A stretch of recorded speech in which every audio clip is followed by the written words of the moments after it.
Hi, welcome to In Detail YouTube channel brought to you by Foundation for Commerce and Culture Interchange, FCCI.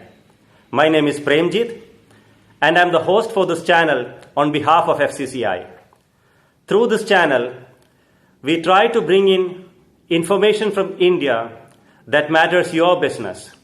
However, rather than just being a news channel, In Detail positions itself to present topics in detail. Hence, we try to bring in discussions, interviews, detailed analysis, divergent views, so on and so forth. In this episode of In Detail, the very first of its kind, we are pleased and honored to have Dr. Satya Gupta, Chairman of India Electronic and Semiconductor Association, to present a report on the electronic system design and manufacturing sector. But before moving on to the session, may I request you to please subscribe to this channel and also click the bell icon for getting the update notification.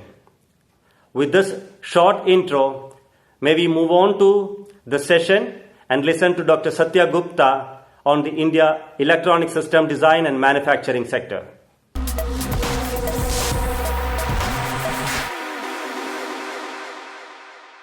So earlier this year, we did a overall market survey for ESDM industry.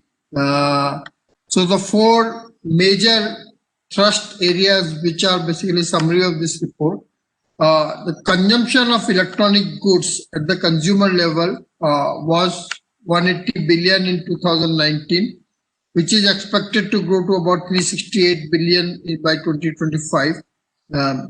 Out of this consumption of $180 billion, almost $80 billion is domestically manufactured, which with all the new policies and the effort is subject to grow to about $260 billion by 2025.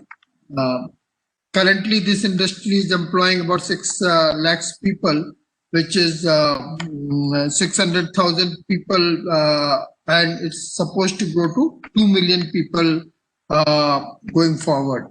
This is the chart which shows the consumption versus production.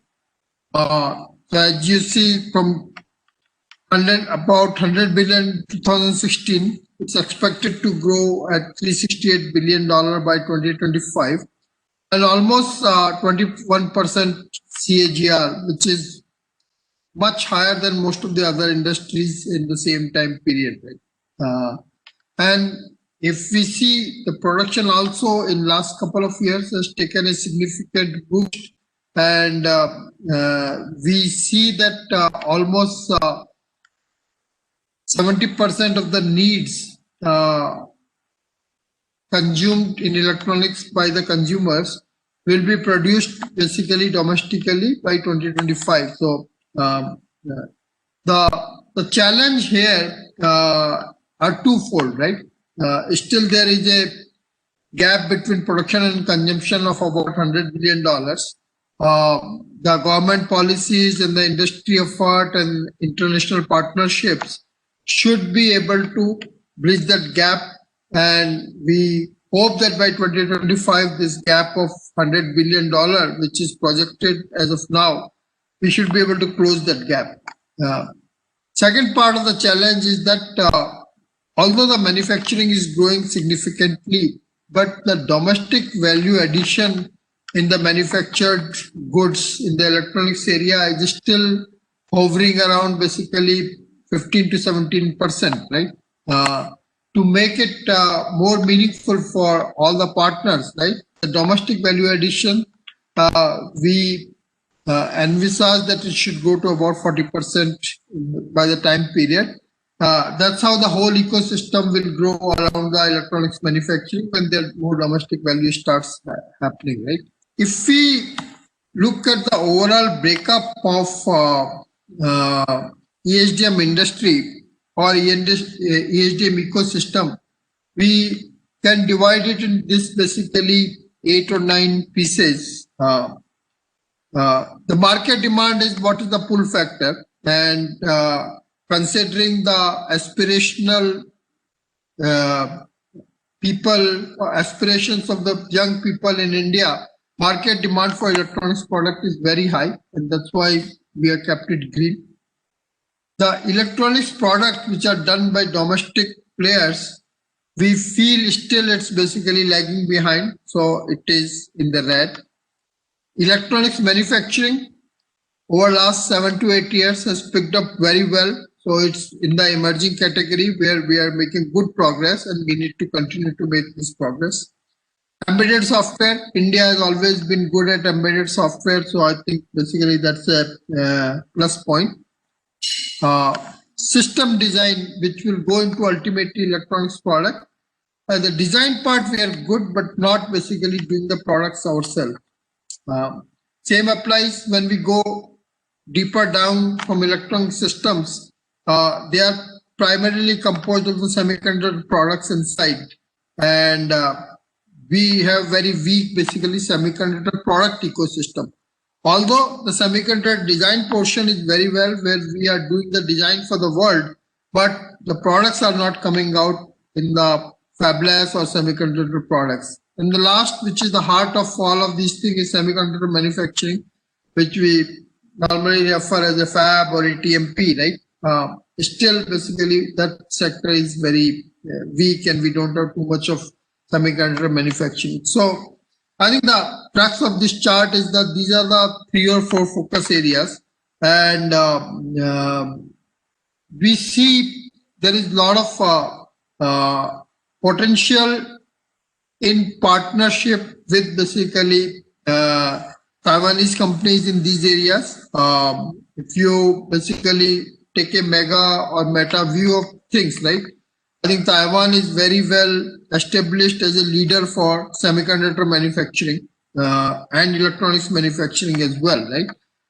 So those are the things which basically can help in growing this ecosystem in India and growing the partnership.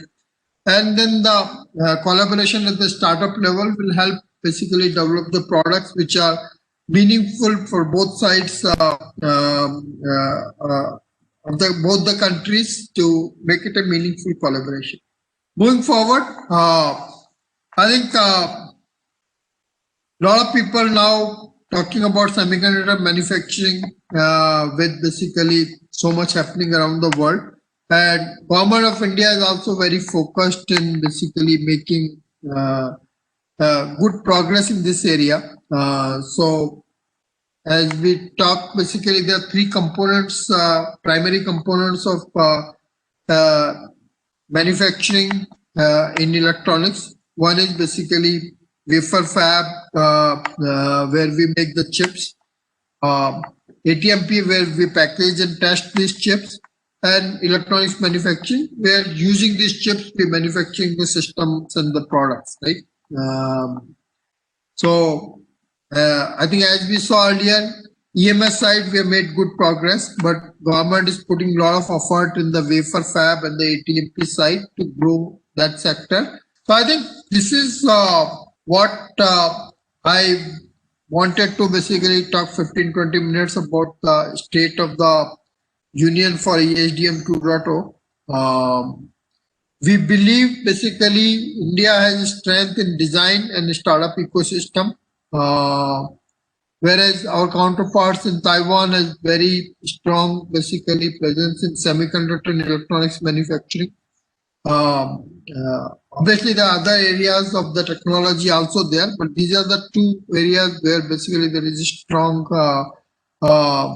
presence of the Taiwanese companies in a global scene. So I think through this platform, through working with FICCI and through working with PCA, we should find a way to basically how to use the strengths of the both the basically ecosystems to make something big which will help us achieve the goals of ESDM 2.0. So thank you everybody for listening. If there are any questions from Premjit, Sandeep or anybody, I will be happy to answer.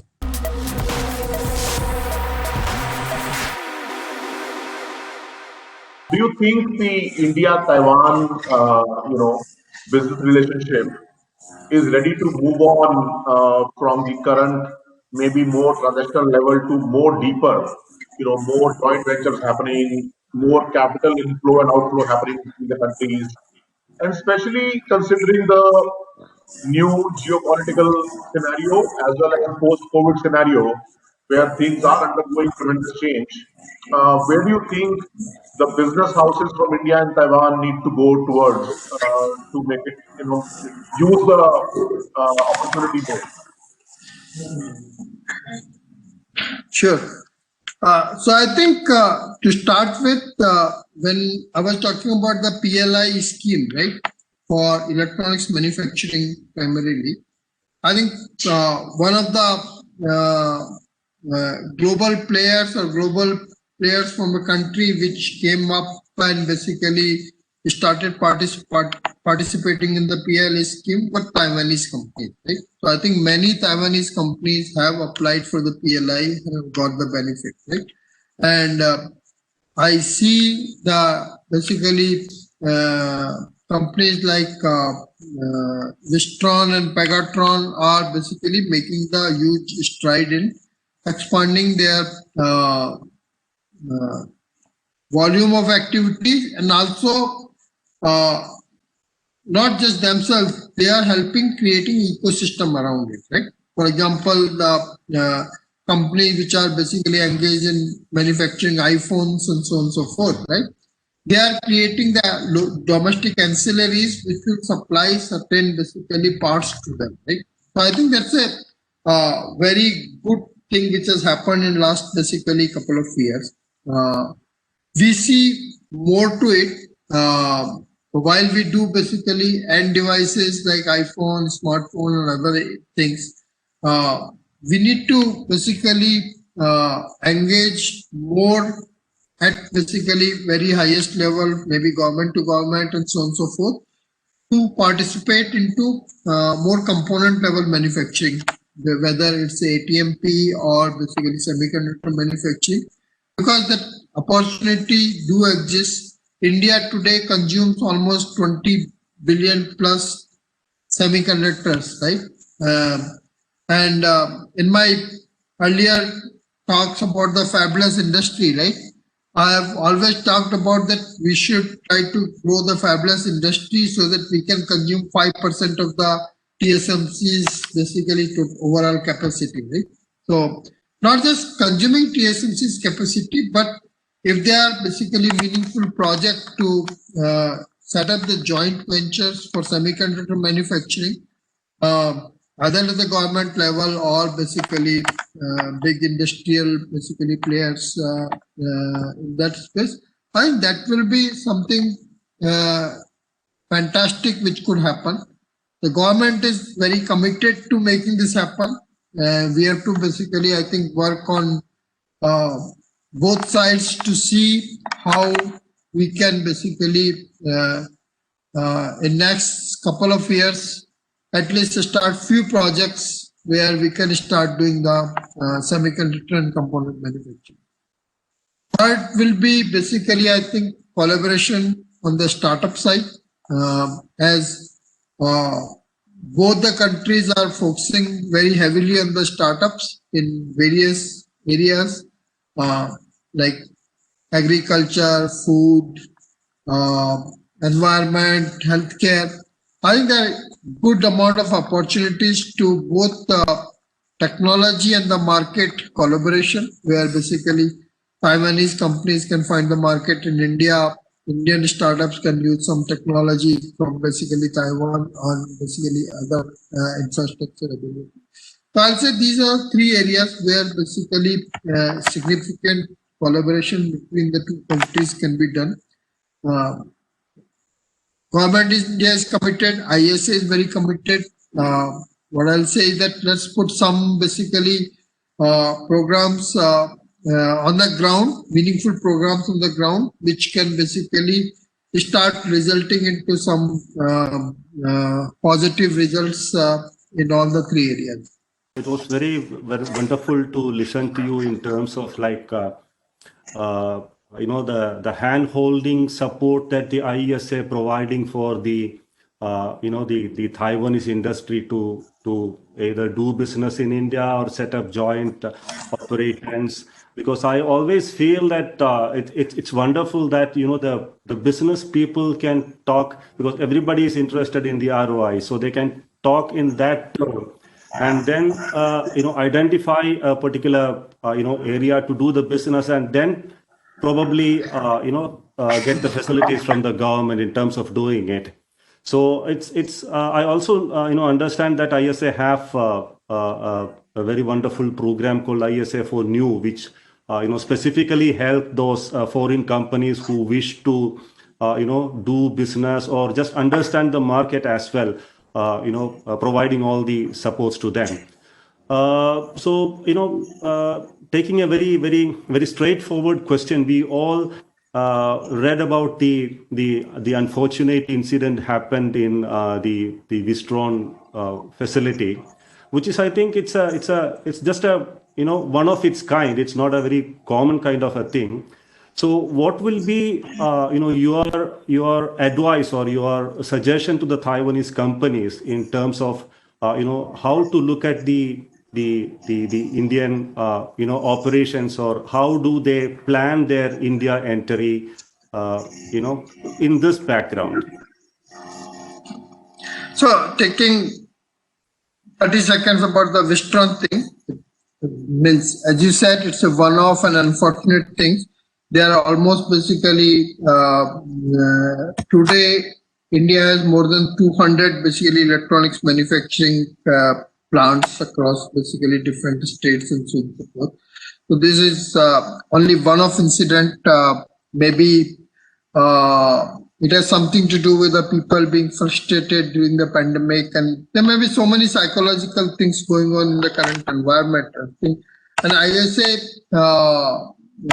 took an immediate basically action with the state government, and we worked with them to basically help them sort out the things as soon as possible.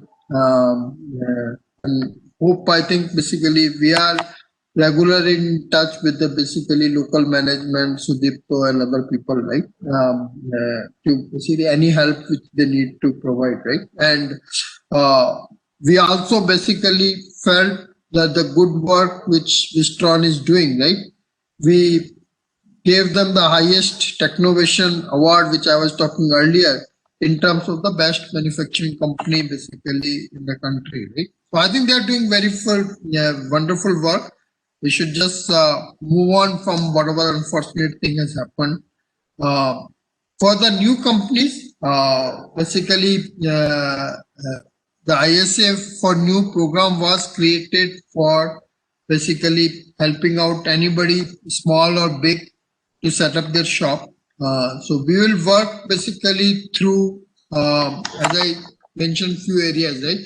First thing is to work with basically state government wherever they want to set up their shop, right? Although Wistron and some of these facilities are in Bangalore, but we will find the best, help them find the best location for their business. Second is basically help them with the skilled manpower. The ISA also is one of the co-founder for Electronic Sector Skill Council, which is basically was set up for training the skilled manpower people in this particular area. Okay. Third will be basically all the government regulations, permissions, and all of those kind of things. And we have set up a body called India level. There is a institution called Invest India which helps in this thing. So we work very closely with Invest India, and we have set up a similar body in Karnataka also. Now this thing called Karnataka Digital Economy Mission, which is there to help basically facilitate any basically entity which wants to do business in India. So through ISA for New, through Invest India, through Karnataka Digital Mission, right? We will provide any basically support in the logistics, in the statutory, in terms of the talent, to make basically the business easy for any new entrant.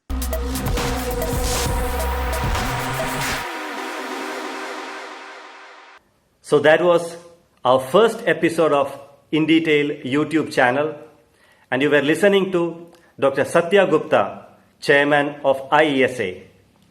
Thank you so much for watching, and I hope you have already subscribed this channel. Now, your feedback and suggestions are very much valuable for us to keep going. So please do write to us in the email ID provided below. Also, let us know any topic that you wish we cover through this channel. We will try our best to include. So with that, once again thanking you, it's time for me to say goodbye.